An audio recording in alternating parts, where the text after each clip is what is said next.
नमस्कार मंडळी. चला आज आपण करूया मस्त गावरान पद्धतीची धपाटी.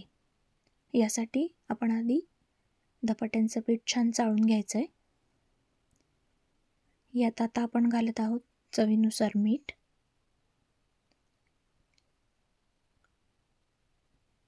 यानंतर आपण याच्यात घालत आहोत चिमूटभर हळद,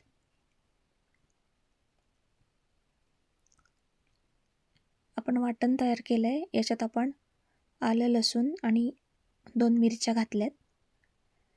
हे तयार वाटण आपल्याला या पिठात एकत्र करून घ्यायचं आहे.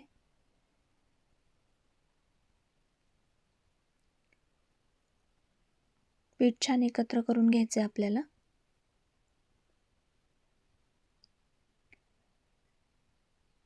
यात आपण घालत आहोत बारीक चिरून घेतलेला कांदा आणि बारीक चिरून घेतलेली कोथिंबीर.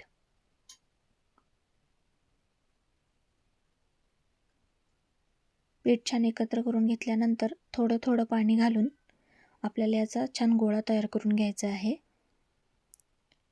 एकदम पाणी घालायचं नाहीये, त्याने आपलं पीठ पातळ होऊ शकतं.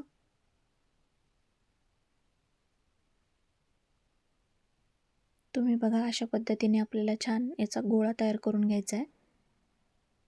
छान पीठ मळून घ्यायचे. धपाटे थापण्यासाठी आपण पोळपाटावर एक छान कॉटनचा रुमाल घेतलाय.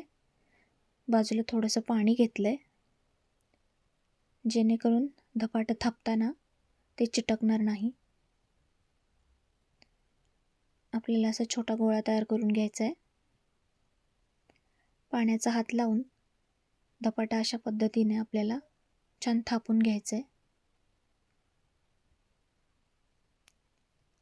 आपल्याला आवडेल अशा आकारात लहान मोठा आपण धपाटा थापून घेऊ शकतो. अशा पद्धतीने बोटाच्या साहाय्याने आपल्याला त्याला होल करून घ्यायचे.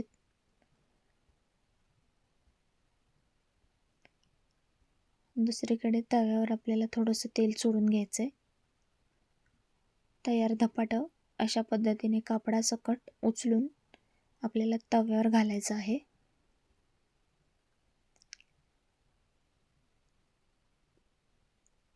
पुन्हा आपल्याला कापडावर पाण्याचा शिंतोडा द्यायचा आहे.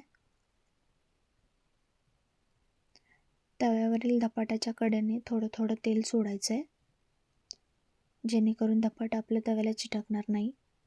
बघा, अशा पद्धतीने आपल्याला छान खरपूस धपाटे भाजून घ्यायचे.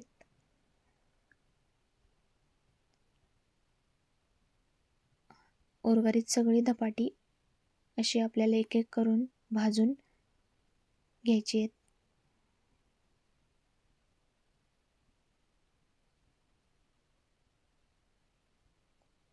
धपाटे आपण चटणी बरोबर किंवा दह्याबरोबर किंवा आवडीनुसार कोणाला आवडत असेल तर सॉस बरोबर सुद्धा खाऊ शकतो.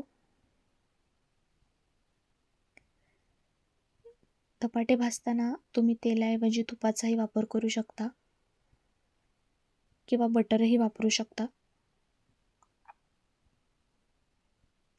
धपाटे गरम गरम खायला छान लागतात. तुम्ही एकदा ट्राय करा.